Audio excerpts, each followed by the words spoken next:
Hello guys आज चाहिँ म एउटा कुरा भन्न आएको है, तर म कहिले यस्तो आफ्नो भोइसमा बोलेको छैन। खै कस्तो आउँछ मलाई थाहा छैन होइन।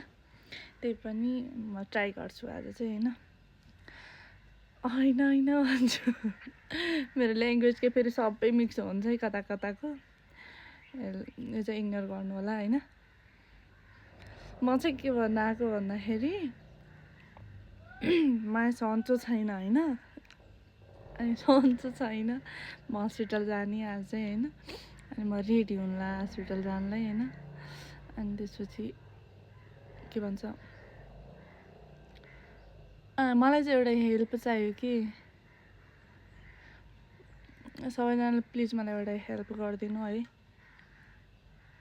अनि म चाहिँ बिरामी हुन्छु होइन, मैले अहिले औषधि गर्ने चाहिँ मेडिसिटी हस्पिटलमा हो होइन।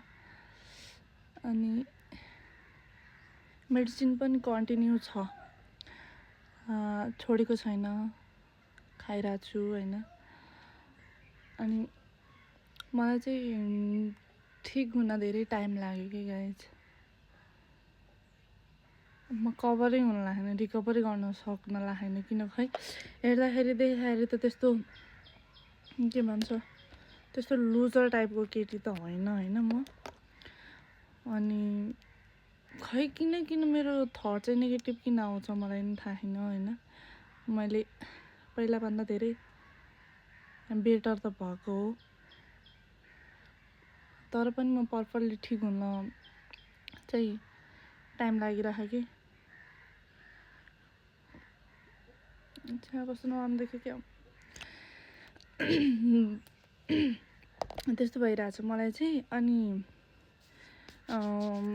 त्यहाँभन्दा नि राम्रो डक्टर छ कतै भने चाहिँ मलाई यसो सजेस्ट गर्नु, थेरापीहरू कुनै यस्तो केही बेटर छ भने चाहिँ प्लिज मलाई कसैले सजेस्ट गरिदिनु न है।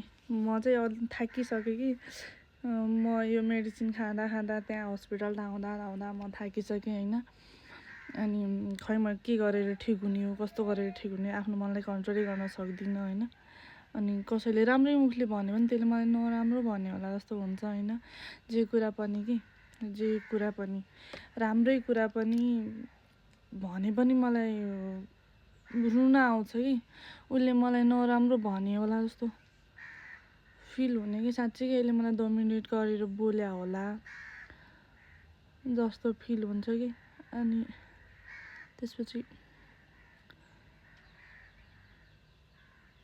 त्यसैले मलाई लास्ट गाह्रो भएको है, त्यही भन्न आएको। म चाहिँ गाजल पनि बाहिर देख्यो है, मैले चाहिँ ऐना नहेरेर यो मोबाइलमा हेरेर गरेको।